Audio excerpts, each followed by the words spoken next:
I tried a hardcore Nuzlocke of Pokémon X using only grass-type Pokémon, which with my overloaded rule set and the French's anti-plant agenda is much harder than you'd think. My starter is Almond the Chespin. Cute little fella. Wait, is that thing on his head a hat? He hiding the Dark Lord under there, or is it like a Jimmy Neutron situation? I also catch Barley the Pansage from from Santaloon Forest, meaning that it's an even 2v2 as we face off against the first gym leader of the game. Now you might think that Viola's hungry bug types would be a major problem for my two little sproutlings, but you'd be wrong, cause I got one word for ya: rollout. GG's well played, Viola. The trek between the first two Collision gyms is the largest in the franchise. Probably, I didn't confirm that's true, but I'm gonna say it anyways. Unfortunately, there's a brand new grass type on damn near every route along the way. Corn the Budu on Route 4, Cake the Bulbasaur from Professor Sexymore in Lumio City, Bread the Skiddo, Sweet Innocent Baby Angel, I will commit tax fraud and murder for you from Route 5, Daytime Fireworks and the budding of an inevitably dropped romance from Parfum Palace, Whole Wheat the Oddish from Route 6, Double Zero the lone surviving Hoppip from a massacre on Route 7, and finally Buckwheat the Phariseed from Glittering Cave. So we've got a full bouquet of potential teammates to choose from, and then some. But thanks to my Kalos-specific anime rule to make the playthrough more challenging, I'll be matching the team size of my opponents for all Gym and Elite Four matches, meaning that against the second gym leader Grant, I'm only allowed 2 Pokemon. Now despite this, you might think that his rock types would be a breeze for the 1-2 punch of Buckwheat and Almond, but once again you'd be wrong. His lead Amara hits Buckwheat with a Thunder Wave, which conveniently maxes out the power of our Gyro Ball to 150 BP. Combine that with Stab and the quad super effective multiplier, and little Buckwheat's hitting with 900 base power. Pretty great start, right? Well, the Lord giveth and the Lord taketh away, because our paralysis lets Grant's second Pokemon Tyrunt go for a classic Paraflinch strategy via Bite. Turn 1, Buckwheat gets fully paralyzed, and turn 2, he flinches. With Strong Jaw, another Bite will get the KO, so I switch to Almond, hoping that the chip damage from Iron Barbs and Buckwheat's Rocky Helmet will be enough to get the KO with a Rock Smash. Unfortunately, it's not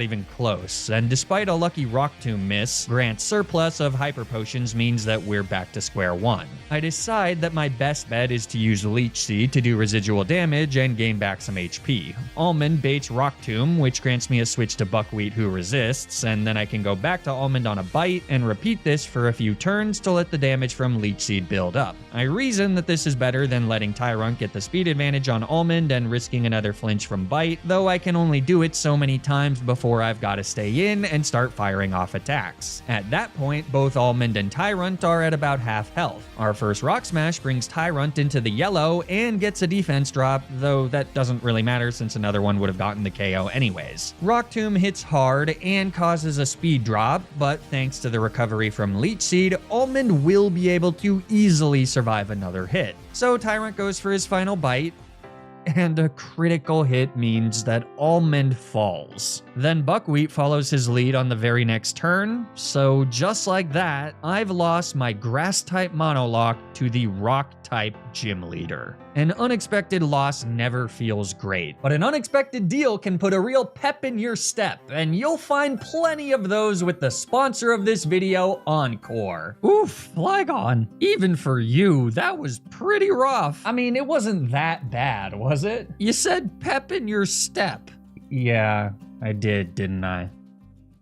Well, Encore is a new online marketplace to shop for video games and other collectibles. But what's special about Encore is that sellers will post video clips of their products, meaning that you can actually see what you're buying and the real people who you're buying from. Sellers are honest and transparent as well as ID certified, so you can shop confidently knowing that Encore values your trust and safety. When you find an auctioned item that you're interested in, just swipe to make a bid, or you can set a maximum bid and the system will bid up to that maximum maximum value automatically. You can also save auctions to get notified when there's 5 minutes left. But if the thrills of auctioning aren't for you, there's also fixed price listings in the buy now section, and even tons of giveaways in the app that are completely free to enter. Encore even pays for giveaway shipping, so if you win, you don't have to pay a thing. And you can bump up your odds by sharing the link to the giveaway with your friends, gaining an extra 5 entries per person who joins. Can I join? I said friends, Garchomp FJ, not fabricated personas representing a projection of the superego. Aww. So if you're interested in giving it a try, download the Encore app for iOS or Android for free using my link down below to start winning deals on video games, consoles, and more. Thanks so much to Encore for sponsoring this video. Now, let's get back to the challenge. Thankfully, it's trivial to get back to Silage City in attempt 2, so here's the new squad. I temporarily considered picking a different duo for the rematch against Grant. Buckwheat took way more damage from Tyrant's attacks than I was expecting, and Almond did way less damage with Rock Smash, but it's clear that they're still my best bets, so there's nothing else to do but try again and hopefully not get crit at the last second. This time, as the battle begins, Amara immediately whiffs a takedown, which basically just wins us the match on the spot. Yes, Tyrant has the potential to indefinitely flinch my Pokemon with bites, but by once again setting up Leech Seed, we're able to stay healthy enough to take the KO just a few turns later, concluding our anticlimactic vengeance on the run-ending dinos. But Grant was just the tip of the proverbial iceberg, and what the rest of Kalos has in store for my grass types is nothing but painstakingly difficult trials and tribulations. Shalor City is home to the next gym leader, though before that, we need to head to the Tower of Mastery, where the first of 5 fights against my rival Serena awaits. Her starter was a Fennekin, which is now the significantly less adorable Braixen, who as a speedy fire type is a major problem for my grass types, who not only don't take kindly to being burned alive, but also struggle to threaten with enough damage in return. In this first matchup, Serena's Braixen only knows Fire Spin and Psybeam, so the damage output is by no means insane, but with Fire Spin preventing switches, there's an extra wrinkle to consider. Fortunately, with a level cap of 32, I can evolve both Cake and Bread into their final forms before this fight. I can also head to Route 12 and catch Coconut the Execute, who quickly evolves into Exeggutor via Leaf Stone, and with those 3 additions, I have more than enough sheer power and bulk to take care of Braixen, especially when she just goes for Psybeam instead of Fire Spin.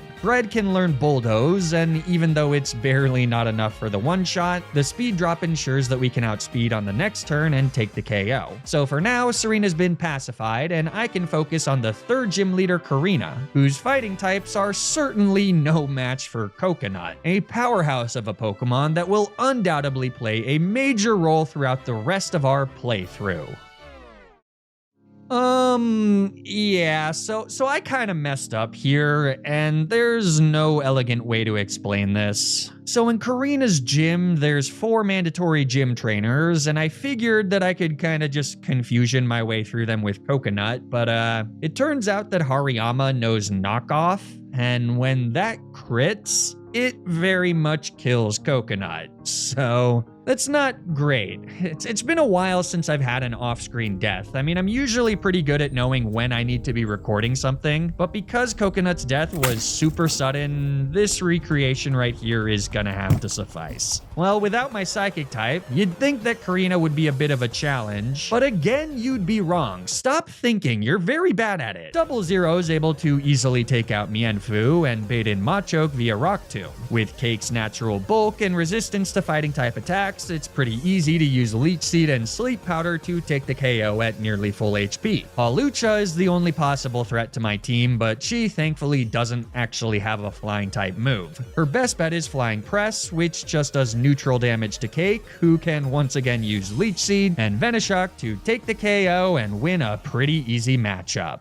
A quick pit stop to ride a Skiddo and a literally identical matchup against Serena in Comarine City are all that stand between me and the 4th gym leader Ramos. As usual, this guy is barely a passing thought. Buckwheat serves as our check against Jumpluff, who would otherwise hit our team hard with itemless acrobatics. Well, I mean, I know I just rudely dismissed Ramos, but that matchup was a little closer than I would have liked. Anyways though, after that, Cake kills Go-Goat, and Buckwheat comes back back in to kill Weepinbell, so we're officially halfway through the Kalos Gym Leaders. Which means we've made it to one of the most frustrating fights in the game. The battle against this random Team Flare Grunt on Route 13. Time and time again, I've lost Pokemon to this guy's damn Golbat. Itemless acrobatics off of a Pokemon with 80 base attack is extremely powerful, especially when it hits your entire team for super effective damage. Now, of course, Buckwheat only takes neutral damage, which is great, but it's still a 110 base power attack, and the fact that this Grunt also leads with a Houndoom means that I can't bring Buckwheat in until the Golbat is already out on the field, which forces me to take an attack on the switch. The good news is that this Team Flare Grunt is a moron and goes for seemingly random moves, though in a way, that makes things even more frustrating because it makes this fight more or less a complete crapshoot, especially when you factor in the chance of Golbat going for Confuse Ray. This time around, Golbat doesn't even use acrobatics once before we take the kill, but based on the damage from an air cutter, you can see that it would have been a completely different story if we had been hit by even a single one. Well, anyways, it's now back to Lumio City, and with the power being restored, I can head to the Stone Emporium and purchase a few evolution items, though I don't elect to use any of them quite yet. Instead, it's just Almond who evolves into Chestnut for the fight against Clement. Now, you might think that our grass type should have an easy matchup into the 5th Gym Leader's electric types, and you'd be right. Good job, you got one. Well, I mean, Emolga is actually still a bit of a problem. Our usual answer to flying types, Buckwheat, now has to rely on return for damage since his steel type moves are resisted, and thanks to Clement's hyper potions, we do get one critical hit or full paralysis away from losing Buckwheat. Honestly, at the time I was resigned to that happening, but the little guy managed to just barely pull through. After that, Brett is free to bulldoze his way through Magneton, and then Almond low sweeps Heliolisk for the dub. So with 5 gym badges, we've made it to what always seems to be the hardest fight of the game, the third battle against my rival Serena. This is the first time she has her fully evolved starter, and Delphox is a beast. Speedy, powerful, and fairly bulky. Mystical Fire hits every single one of my Pokemon for super effective damage, and I've got no way to take her out in one shot. My best bet is to use Rain Dance to reduce the power of Delphox's fire-type attacks, but even that's a bit tricky since I would need to set it up before Delphox takes the field. Only a limited number of my Pokemon can actually learn Rain Dance, and Serena's lead Meowstic can actually deal solid damage with Psychic while I do so. I decide to use Double Zero to hit Meowstic with a combination of Leech Seed and Sleep Powder, with the idea that I can bring Bread in and use Rain Dance on the exact turn that Meowstic falls to Leech Seed damage. It works pretty well, other than the fact that Meowstic gets a 1-turn wake up and as a result can fire off 2 Psychics before going down. But since neither crit or get a special defense drop, Bread is at well over half HP as Delphox comes in. He immediately rips a Psybeam for a solid chunk of damage, but then our super effective Bulldoze brings him into the yellow and drops his speed, meaning that on the following turn,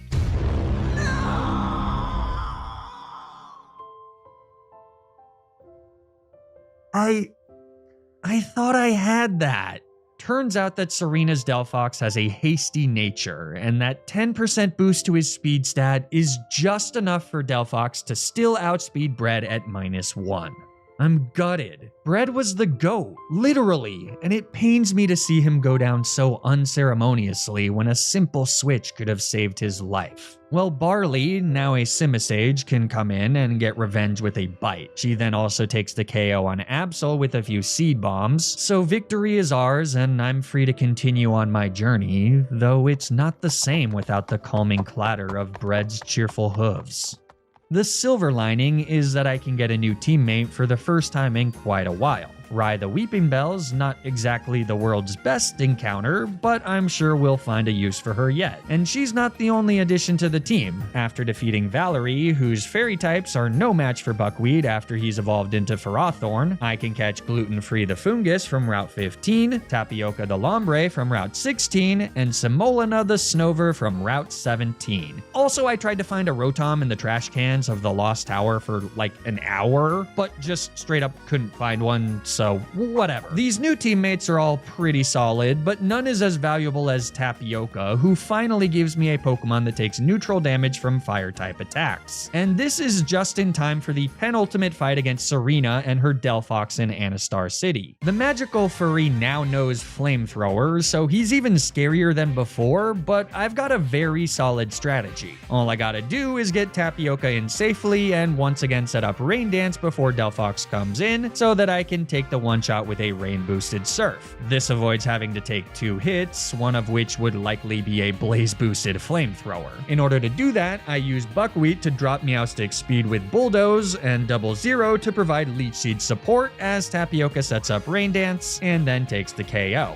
Her ability is Rain Dish instead of Swift Swim, so she is at full HP when Delphox comes in, but it does mean that Serena still outspeeds to fire off a nerfed and very pathetic Flamethrower before we do indeed take the OHKO. Serena's new Jolteon also falls victim to our Dancing Pineapple, and then Almond pounds Absol like an uncooked patty, meaning that we've once again defeated Serena, and this time it was deathless. The 7th gym leader, like with every other gym leader since Grant, is Cake. Simolina kills Sigilif with a Blizzard. I said Simolina kills Sigilif with a Blizzard. Thank you. He also takes out Slowking with 2 Grass Knots, falling asleep from a yawn as a result, and then Buckwheat, the current frontrunner for most valuable plant, takes out Meowstic to earn us yet another deathless victory. And even though there's just 1 gym badge left, our journey is far from over, because now the final fights against Team Flare begin. Lysander wants to literally destroy the world, and the only way to stop him is by beating him in 3 separate battles. And this aspiring mass murderer has a pretty messed up team. Mienshao with acrobatics and high jump kick to hit every single one of my Pokemon for super effective damage, Honchkrow with nasty aerial aces, a powerhouse ace Gyarados, and worst of all, a Pyroar with Fire Blast. This stupid cat outspeeds and one-shots nearly every single one of my Pokemon. Our only chance at defeating him is Tapioca, but since Lysander always leads with Mienshao, who can threaten to KO Tapioca with a pesky acrobatics, we're always switching in on a neutral Fire Blast and are then as a result immediately at a massive disadvantage. In the first of the 3 Lysander battles, he actually still has a Mienfoo, who Barley can kill with a single acrobatics. Pyroar comes out, and after using Protect to burn a tick of Fire Blast PP, I switch to Tapioca. As Fire Blast number 2 connects, we see that the damage is extraordinarily minimal thanks to Pyroar's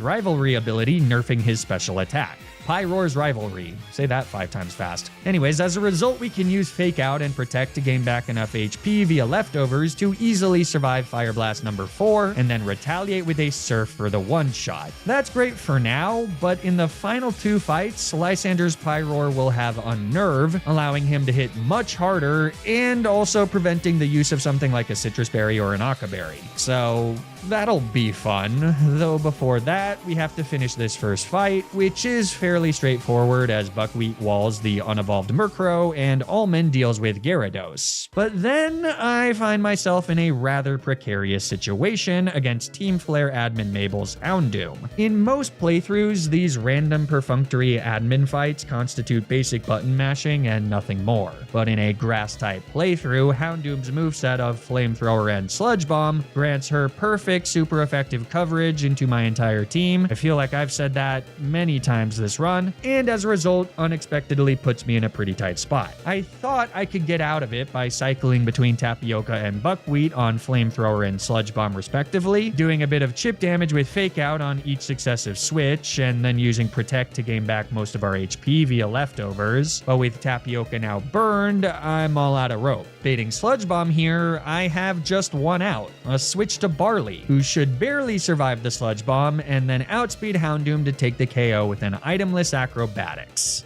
But Houndoom lands a critical hit and gets the clean KO. That's death number 3, and frustratingly, it was again avoidable, because when I bring in Cake, expecting to have to risk another critical hit, I'm stunned to see that we actually outspeed Houndoom, who simply falls to a Bulldoze. So yeah, misplay, but that's what I get for relying less on calcs and going off of vibes with these random fights. Rest in peace, Barley. Oh, also, this Weavile's only Ice-type move is Ice Shard, so Almond's able to get the KO without any problems. Anyways, that means I have to return to the Lysander trilogy. Fight number 2 is identical to fight number 3 other than the Mega Gyarados in the latter, so since the strategy is the same for both, we can just skip the second fight and focus on the third and final showdown, which just so happens to determine the fate of the entire world. Or at least the fate of France. Lower stakes when you put it that way, I guess. Lysander leads with his Mienshao as usual, and thankfully 00 is naturally fast enough to outspeed and one-shot the frail, I think he's a weasel, with an acrobatics, which then, like clockwork, brings out Pyroar. This guy now has a modest nature, which you can see the ramifications of when, after using Protect to burn the first Fire Blast PP, I switch to Tapioca, who gets obliterated by a massive critical hit. This sucks, but thanks to the leftovers recovery we get from the turns of using Fake Out and Protect, we have plenty of HP to survive a second one, as long as Pyroar doesn't get a second critical hit.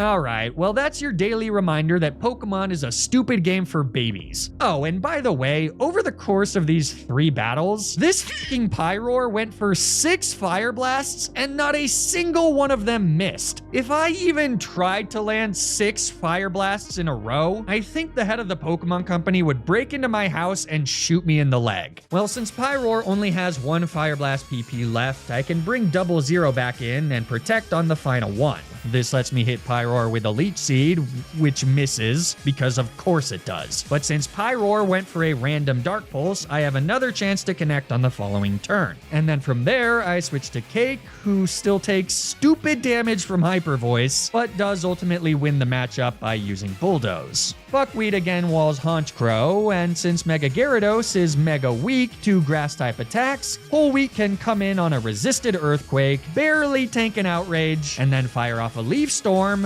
which misses because of course it does. This battle is a disaster. Fortunately, I can still switch back to Buckwheat to eat an Outrage, and then go to Almond as Gyarados goes for another Earthquake, and then once again take one last Outrage to get the KO with a Seed Bomb.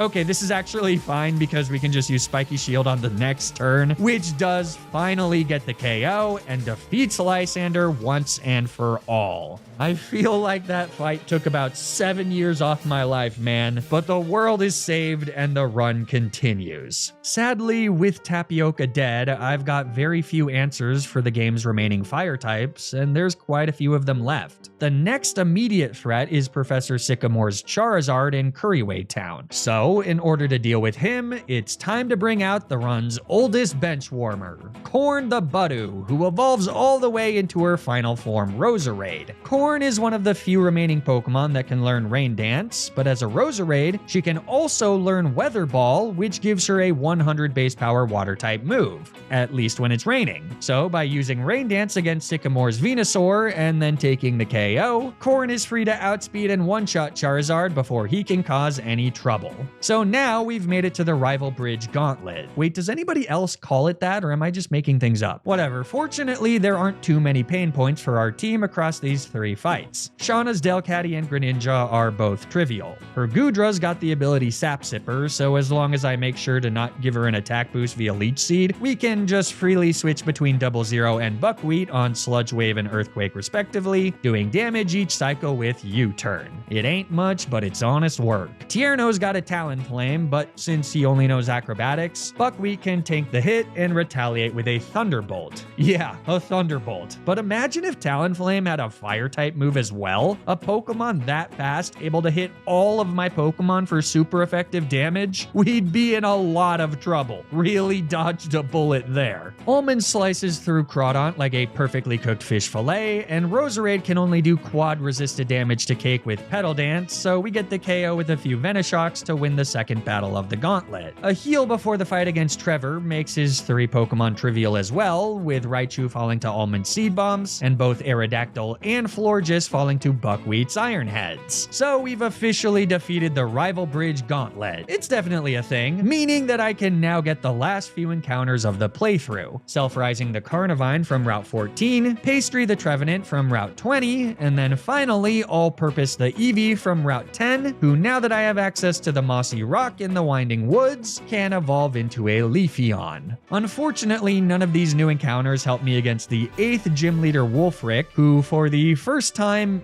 maybe ever, is a pretty serious threat. His ice types have a solid matchup into our grass types, with only Buckwheat and Tapioca taking neutral damage. But it's not just Wolfric that proves to be a problem. It's also his gym trainers, or specifically one particularly pesky one, Ace Trainer Theo, who has a very powerful Ice Beam spamming Vanillux that manages to freeze Buckwheat and put me in a very difficult position. Once again, I missed recording the start of this battle, which would have revealed that Semolina takes Ice Beams significantly worse than I would have expected. It also would have shown that not only did Vanillux freeze Buckwheat, he also managed to freeze Corn, who just barely survived the hit from full HP. As you can see, her Nature Cure ability healed the freeze on the subsequent switch back to Buckwheat. But now, I'm in a lot of trouble since another Ice Beam will kill every single one of my Pokemon. I have literally no other choice but to make a sacrifice. It's just a matter of who, though the answer is tragically clear. It's gotta be 00. My other 5 Pokemon are vital to defeating the Pokemon League, and as great as 00 has been all game, it seems that her time has finally come.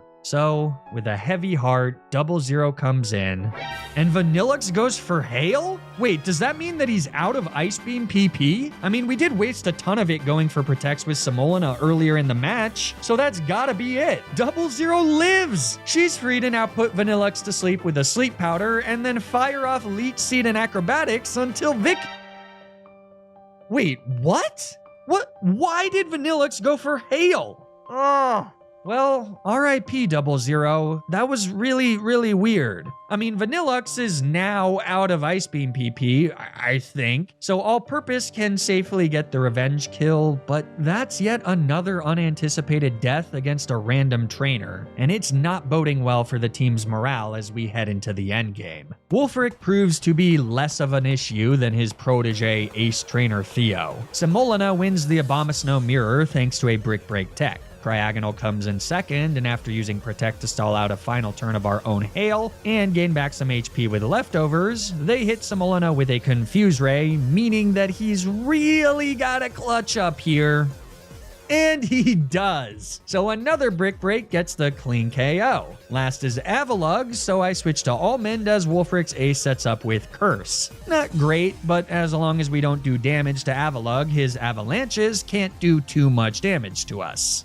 Okay, I mean, it's not no damage, but you get the idea. With Leech Seed set up, it's just a matter of doing enough chip for Semolina to come back in, dodge the critical hit from Avalanche, and then take the KO with a Grass Knot. That's the 8th and final gym badge obtained, so we're officially off to the Pokemon League. There's one last battle against Serena in Victory Road, but at this point, I'm just not messing around. Now's not the time to get cute. Buckwheat kills Meowstic with 2 paybacks and baits in Delphox. So I bring in Self-Rising, who nobly gets eviscerated by a flamethrower, granting a safe switch to Corn, who can outspeed Delphox thanks to her naive nature and set up a Rain Dance. Delphox actually opts for Psychic, but a Pitaya Berry ensures that we can survive the attack and then take the clean KO with the rain-boosted Weather Ball. Good freaking riddance. Semolina kills Altaria, Almond, as usual, kills Absol, and then he also takes out Jolteon, so victory is ours. The final few veteran trainers on Victory Road can often be a problem for certain Kalos playthroughs, but this time we make it through unscathed, meaning that all that remains is the Pokemon League, featuring the hardest challenge so far, Malva and her fire types. Up until now, we've been lucky and only had to deal with 1 fire type at a time, but Malva's got 4, including a Talonflame that knows both Brave Bird and Flare Blitz, and easily outspeeds all my Pokemon. Beating her will be a colossal uphill battle,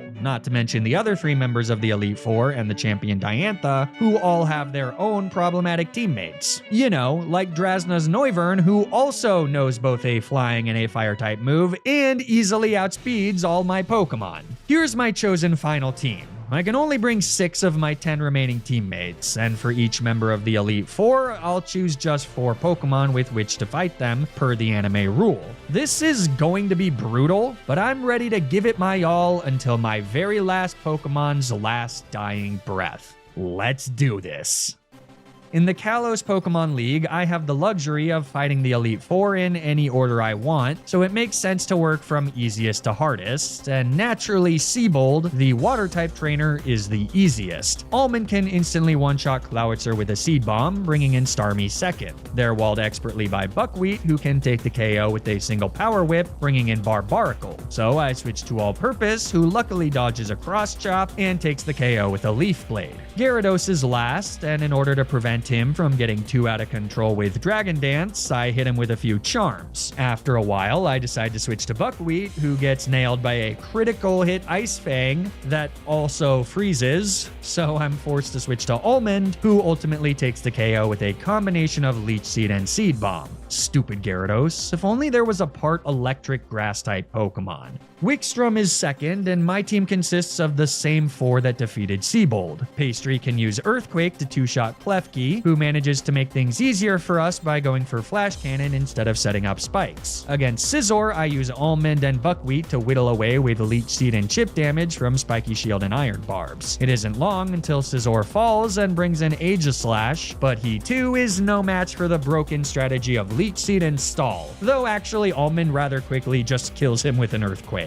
And then the same fate awaits Probopass, resulting in an easy victory. But now we've made it to the back half of the Elite Four, where the real problems arise. Drasna's team is nasty, and in order to win this, Simolina's gonna need to clutch up even more than he did against Wolfric. I start the battle by sending out Pastry against Drasna's Dragalge. Our secondary ghost typing means that we can set up a Leech Seed without risking a super effective Sludge Bomb. By switching through Buckwheat, I can bait Dragalge into going for Dragon Pulse, which grants a moderately safe switch to Simolina, especially when you factor in the 2 turns of Leech Seed recovery granted by protecting on the following turn. This was all necessary because even with a Never Melt Ice, Simolina is not strong enough to kill Dragalge from full HP. Now though, a single Blizzard is obviously more than enough to get the KO, but that brings in Noivern second. And I mean, in an ideal world, a priority quad-effective Ice Shard would just OHKO, but Noivern has a plus defense nature, and Simolina is quite weak, even with a lonely nature, meaning that we need some chip. Fortunately, we can instantly get a bit by protecting for a turn and letting Hail hit Noivern for exactly 12 damage. But even that's not enough to ever get the KO. So on the following turn, I switch Simolina into Almond, who's holding an Occa Berry to shrug off the anticipated Flamethrower. Hail stops, so unfortunately Noivern's not taking any more chip, but critically Almond now guarantees an Air Slash, which won't kill Simolina as long as it doesn't crit. If it does crit, I lose the run, but I have no other choice. So Simolina comes in, and Air Slash leaves our frigid beast with 8 HP. He did it! With the Hail back up, Noivern takes another 12 damage, and then a turn of Protect causes her to take yet another. She's now down to 166 HP. And as much as I'd love to say that we now guarantee the KO with an Ice Shard, we don't. It's a roll. 62.5% of the time we get the kill, but if Simolina low rolls, Noivern will live. Hail Chip will then kill Noivern regardless, but keeping Simolina alive is essential for defeating the remaining 2 fights of the playthrough. So it all comes down to this. Can Simolina clutch up one last time? She can! Noivern falls! And with that, Drasna is all but defeated. After hitting Druddigon with a Leech Seed, it's just a matter of time before she falls, and then the same fate awaits Altaria, who graciously does not have a flying type move. So now it's time for the final member of the Elite Four, Malva. 4 grass types versus 4 fire types. A seemingly impossible task, but I've got a plan. I just hope that it's enough. Malva leads with her Pyroar and I lead with Almond. We're holding another Aqua Berry to easily survive a rivalry nerfed flamethrower, meaning that we can fire off a low sweep in return, which isn't enough to KO, but lowers Pyroar's speed such that we're free to take the KO without losing any more HP. This then brings in Talonflame, and although she's speedy and has terrifyingly powerful moves in Brave Bird and Flare Blitz, Talonflame does have fairly middling attack, meaning that All-Purpose, with his naturally phenomenal physical defense stat, is able to eat a Brave Bird pretty well. After our Citrus Berry activates, All-Purpose is sitting at over 50%, which on its face isn't enough to survive another hit from the Reckless Predator, but it's here where we can reveal our tech move Baby Doll Eyes, a priority move that lowers our foe's attack, allowing All-Purpose to survive yet another assault from Talonflame. The recoil from her attacks has done a not-so-insignificant amount of damage to our foe, and with a priority quick attack, All-Purpose is able to bring the bird down below 50%. Of course, that does mean that Talonflame is now free to rip a Brave Bird and take the KO, marking the first death of the Pokemon League. But that was always part of the plan. Sweet All-Purpose did everything he needed to do, and now Semolina can come in, triggering his Snow Warning ability. A turn of Protecting does a sliver of chip damage, and then we go for a priority Ice Shard, though since that's not nearly enough to take out Talonflame, Semolina 2 falls to a Flare Blitz. But critically, the recoil does finally take out Talonflame, and like All-Purpose, Semolina was never surviving this battle. For even if he had managed to take the KO with an Ice Shard, we would have needed to let him go down in order to get the safe switch into Corn. Against Torkoal, she can now go for a Rain Dance before ripping speedy Weather Balls into Malva's remaining 2 Pokemon to win us the final battle of the Elite Four. Though sadly, with All-Purpose and Semolina's noble sacrifices, we've now got just 4 Pokemon to deal with Diantha's 6. For possibly the first time ever, I'm not sure we'll have enough juice to make it through her team. But, as is channel tradition, our attempt will be forever immortalized in Paper Puppet glory. One way or another, the run ends here. Diantha leads with Hawlucha, and I lead with Corn. The speedy Luchadora rips an X-Scissor for minimal damage before Corn retaliates with an Expert Belt boosted Dazzling Gleam for the clean KO. That brings in Aurorus, who simply falls to a single Grass Knot, instantly making this an even 4v4. But next is Goodra, and with Fire Blast, things could get scary. So I immediately use a Rain Dance as we finally witness a Fire Blast miss. This means I can stay in and nail Goodra with a Dazzling Gleam, though it doesn't even do 50%. And thanks to a nasty critical hit Dragon Pulse, I gotta switch Corn out into Pastry, who takes a bit more damage than I was hoping from another Dragon Pulse. Goodra also outspeeds, so we again get hit pretty hard before we can hit her with a Toxic. My plan was to use Protect and Phantom Force to let the toxic damage residual build up, but sadly, Pastry doesn't survive another Dragon Pulse, and thus joins her teammates in the great beyond. Now, fortunately, with the additional chip, Corn can come back in and take the KO with another Dazzling Gleam, bringing Tyrantrum in 4th, whose frail special defense makes him an easy mark for yet another Dazzling Gleam KO. Corn's gone 4 for 4 with kills in this final fight, but that's over now that Gourgeist comes in 5th. I gotta switch to Almond as Gourgeist goes for a Phantom Force. She hits on the following turn for minimal damage before we nail her with a nasty Shadow Claw. Then we're just hit by a Trick or Treat as our second Shadow Claw gets the penultimate kill and brings in Gardevoir last. I switch to Buckwheat as Diantha's Ace Mega Evolves and rips a powerful Stab Moonblast for like 40 damage. Well, a Shadow Ball on the next turn also doesn't do much, so with one last Iron Head, MVP Buckwheat takes the final KO, winning us not just the battle against Diantha, but the entire run. As always, thank you all so much for watching. If you enjoyed this video, be sure to leave a like and subscribe to the channel. Or don't, I don't know. But stay tuned for more Nuzlocke videos, and until then, remember to always, always, always play around the critical hit.